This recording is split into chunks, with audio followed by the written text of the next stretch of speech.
You do not enlist an animal in the army. For centuries, militaries across the world have adhered to this unbreakable rule. Animals might serve as mounts, like horses charging into battle, or as messengers, like pigeons carrying vital dispatches. But to grant them rank, pay, and official status as soldiers? That crosses into absurdity. It defies logic, regulations, and the very structure of command. Armies are built on discipline, hierarchy, and human resolve. Introducing a wild creature into the ranks could disrupt order, endanger lives, and mock the solemnity of service. Commanders knew this. Experts in military strategy dismissed the idea outright. The enemy, too, operated under the same assumption. No force would blur the line between man and beast in the theater of war. This rule stood firm through countless conflicts, from ancient sieges to the mechanized horrors of the 20th century. It protected the sanctity of the uniform and ensured that only those capable of understanding orders bore the weight of duty. But in 1943, amid the chaos of World War II, one bear shattered everything. Picture this. It's 1942, and the world is engulfed in the deadliest conflict humanity has ever known. Nazi Germany dominates Europe, its armies sweeping through nations with ruthless efficiency. In the East, the Soviet Union grapples with invasion, but its own dark history lingers. Just 3 years earlier, in 1939, Stalin's forces had invaded Poland alongside Hitler, deporting over 1 million Poles to Siberian gulags, harsh labor camps where starvation, cold, and brutality claimed countless lives. Now, under pressure from the Allies, Stalin releases these survivors. Among them are the men who will form the Polish II Corps, under General Władysław Anders. These are not fresh recruits. They are gaunt, hardened refugees, many in their 20s and 30s, hailing from farms, cities, and villages across Poland. They've lost homes, families, everything. Yet they march southward through Iran, determined to fight back against the Nazis who occupy their homeland. Enter Wojtek. He's no ordinary figure. Born in the rugged mountains near Hamadan, Iran, this Syrian brown bear cub is just months old when his mother is killed by hunters. Orphaned, weak and alone, he weighs barely 20 pounds, scrawny, with soft brown fur and curious eyes that seem to plead for connection. On April 8, 1942, a young Polish refugee girl named Irina Bokiewicz encounters a local boy carrying the cub in a sack. Moved by pity, she alerts Lieutenant Anatol Tarnowiecki, who buys the bear for a handful of coins, some chocolate, and a Swiss Army knife. The soldiers of the 22nd Artillery Supply Company, tasked with hauling ammunition for the Corps' heavy guns, take him in. They name him Wojtek, a diminutive of Wojciech, meaning joyful warrior. At first, he's like a child. They feed him condensed milk from an old vodka bottle, nursing him back to health in a refugee camp near Tehran. What makes Wojtek different? His uncanny ability to bond. He doesn't just survive among men, he mimics them. He learns to salute, marches on his hind legs with a swagger, and wrestles playfully with the troops, his paws gentle despite his growing strength.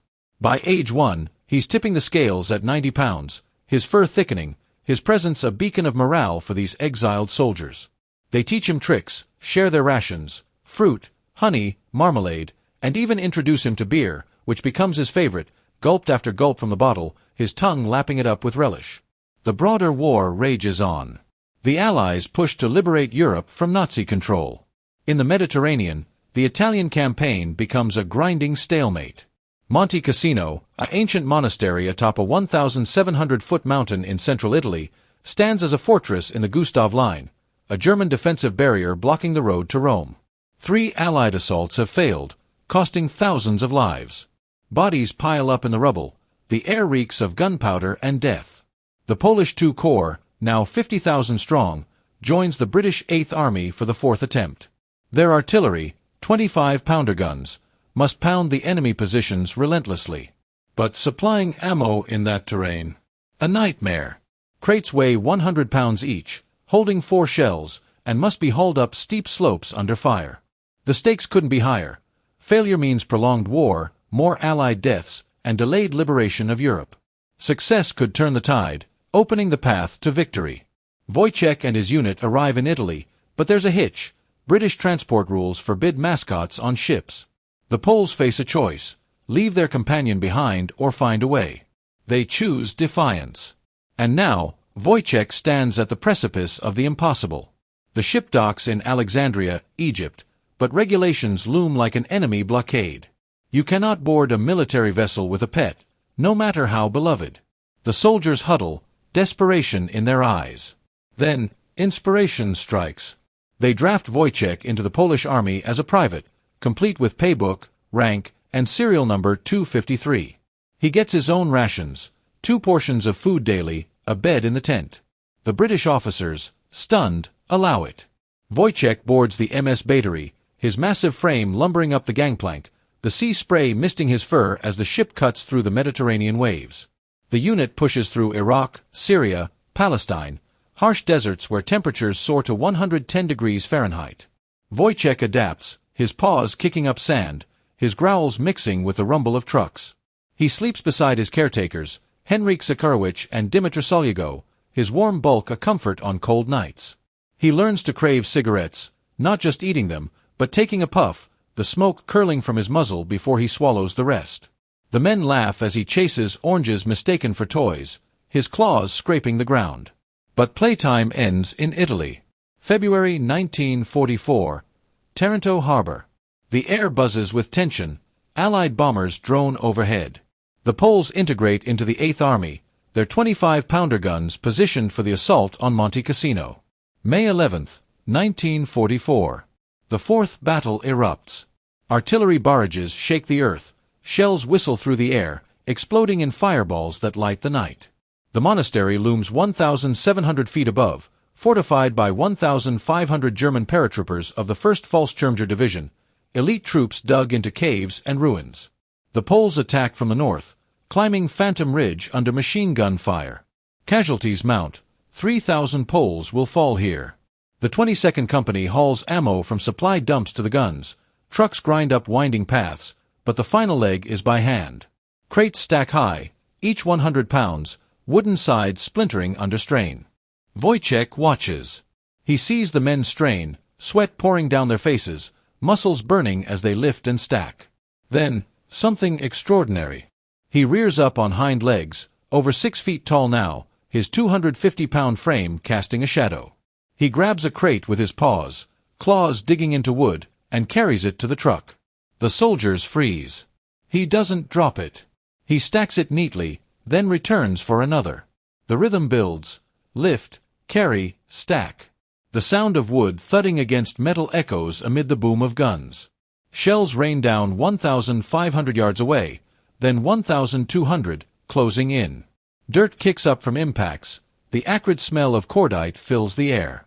Wojtek's fur mats with dust, his breath's heavy, but he persists. 4 men per crate normally. Now 1 bear eases the load. The enemy spots movement. Mortars zero in, explosions ripping the ground 900 yards out. Shrapnel whines past. Failure looms. If ammo runs dry, the guns fall silent, the assault falters. But Wojtek presses on, crate after crate, his paws raw, the weight pressing into his shoulders like the burden of a nation's hope. The Poles push forward. By May 18th, the monastery falls. The cost, 55,000 Allied casualties total, including 4,000 Poles dead or wounded. But victory. Wojtek's feat inspires the unit. They paint a bear carrying a shell as their emblem. He earns promotion to corporal. Generals visit, stories spread. The bear who fought Nazis becomes legend. If you find this kind of forgotten history as fascinating as we do, we'd be honored if you'd hit that subscribe button. We believe these stories of courage deserve to be told. And by subscribing, you help us ensure they aren't forgotten. The barrage continues, but the line breaks. German commanders reel. Field Marshal Albert Kesselring orders retreat, his vaunted Gustav line shattered. The road to Rome opens. Allied forces advance 20 miles in days. Wojtek travels north with the unit, through Bologna, his presence a talisman. He captures 2 German spies hiding in a supply tent. His growl alerts the guards. The intruders surrender without a fight. The war grinds on, but Monte Cassino's fall accelerates the Italian liberation. By June 4th, Rome is taken. The Poles' contribution. Pivotal. Their corps suffers 11,000 casualties in Italy alone, but they help turn the tide in the Mediterranean. What the Germans didn't know was how 1 bear's actions rippled outward. Morale surges across Allied lines. Stories of Wojtek spread via radio and newspapers, humanizing the grind of war. Polish exiles, scattered worldwide, cling to his tale as a symbol of defiance. Strategically, the breakthrough allows Overlord, the D-Day invasion, to proceed with fewer Axis reinforcements in the south. By war's end in 1945, the Polish II Corps has liberated towns, freed prisoners, and proven Poland's unbreakable spirit. Wojtek's emblem adorns vehicles, flags, a reminder that even in darkness, unlikely heroes emerge. The war ends, but legacies endure. Wojtek sails to Scotland in 1945, stationed at Winfield Airfield near Hutton with his unit. Now 500 pounds and nearly 6 feet tall, he roams the farm, wrestling locals, attending dances where he sways to music, his paws gentle on children's shoulders. Demobilized on November 15, 1947, he's gifted to Edinburgh Zoo, a peaceful retirement, but bittersweet. Veterans visit, they speak Polish, toss cigarettes. Wojtek perks up, his eyes lighting with recognition, the bond unbroken. He lives to 21, dying on December 2, 1963, from esophageal issues, perhaps from those wartime smokes. Today, statues stand in Edinburgh, Krakow, and Warsaw, bronze tributes to a bear who embodied hope. His story matters now because it reminds us, in war's inhumanity, humanity shines through unexpected alliances. The soldiers of the 22nd, men like Henryk Zakharowicz from Warsaw, Dmytro Solyago from Lviv, found family in a bear. To this day, descendants share tales, ensuring Wojtek's memory roars on. If this story moved you, please hit that like button. Every click tells the algorithm this piece of history is worth remembering. We're dedicated to rescuing these forgotten stories from the archives. If you want to join us on this mission, please subscribe and turn on notifications. Where are you watching from? Drop a comment with your city or state, and tell us if someone in your family served. Thank you for ensuring that Wojtek and the 50,000 men of the Polish II Corps do not disappear into silence. They deserve to be remembered.